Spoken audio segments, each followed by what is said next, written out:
पिछले 3 साल से मैं आपके बीच में हूं और मैं कैंसर का पेशेंट हूं, आपको किसी को नहीं पता होगा। जिंदगी कब खत्म हो जाए, लेकिन मेरी आस है कि भाई अब की बार अगर कोई सी पार्टी टिकट दे दे बीजेपी, तो मैं एक बार मेरी आत्मा को भी शांति हो जाएगी। एक बार मैंने बना दो आप लोगों का बहुत बहुत धन्यवाद।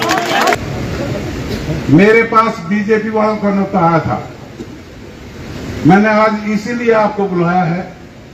उन्होंने मेरे को बुलाया था, लेकिन गारंटी नहीं कि बीजेपी भी टिकट दे देगी।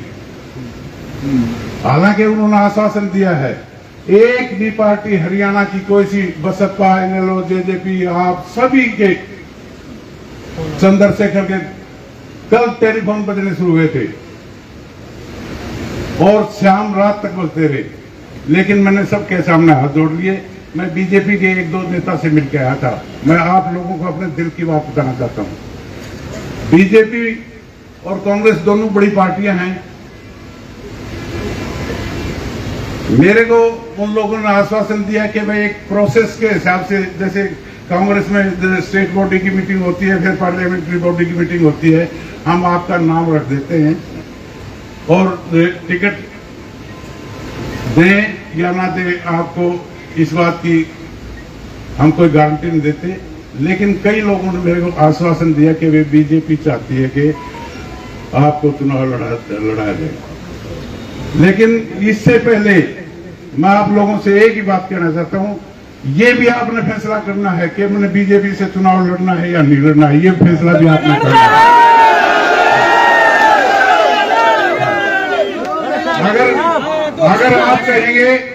अगर आप कहेंगे कि बीजेपी से नहीं लड़ना है, तो मैं चुनाव नहीं लड़ूंगा। लेकिन मेरी एक और है मेरे मन में। कई भाई कह देते हैं आजाद चुनाव लड़ लो।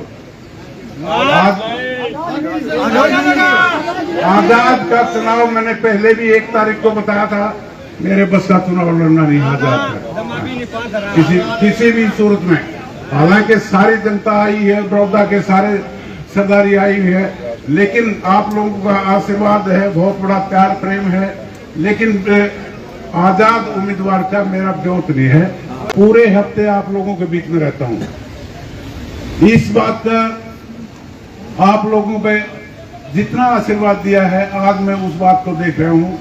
आपने बहुत ज्यादा प्यार प्रेम दिया है, लेकिन आखिरी सांस तक मैं चाहे लंगड़ा हो जाऊं चाहे लूला हो जाऊं, आखिरी सांस तक आप लोगों के बीच में आपकी सेवा करता रहूंगा। और अपने भाइयों को, अपने बेटों को ये कह के जाऊंगा कि वे बड़ौदा हल्का के बीच में जाना मत छोड़ दियो। ये बड़ौदा हल्का इतना प्यार प्रेम का हल्का है, इतने प्यार प्रेम के लोग रहते हैं। और तो मेरे मरने के बाद भी मेरे भाई, मेरे भतीजे, मेरे बेटे दोनों आप लोगों के बीच में सेवा के लिए रहेंगे। मैं इनसे यही आज रात को भी यही बात कर रहा हूं। आपने करनी है जी, आपने बहुत सेवा करनी है भाई। एक और बड़ी बात कहता हूं, मैंने किसी को बताई नहीं आती। पिछले 3 साल से मैं आपके बीच में हूं और मैं कैंसर का पेशेंट हूं, आपको किसी को नहीं पता होगा, किसी को नहीं पता होगा। हर महीने दवाई लेने जाता हूं। ये बड़ी खतरनाक बीमारी हो है, हमारे बहुत साथी भी जाली है। लेकिन जो बीमारी, इस बीमारी के हालात में अपने खाट को पड़ जाए आदमी, लेकिन मैंने आप लोगों का प्यार प्रेम इतना मिला है, मेरे को जिंदगी भी मिली है और आप लोगों के बीच में रहने का मौका भी मिला। तो पता नहीं ये जिंदगी कब खत्म हो जाए, लेकिन मेरी आस है कि भाई अब की बार अगर कोई सी पार्टी टिकट दे दे बीजेपी, तो मैं एक बार मेरी आत्मा को भी शांति हो जाएगी। एक बार मैंने बना दो आप लोगों का बहुत बहुत धन्यवाद।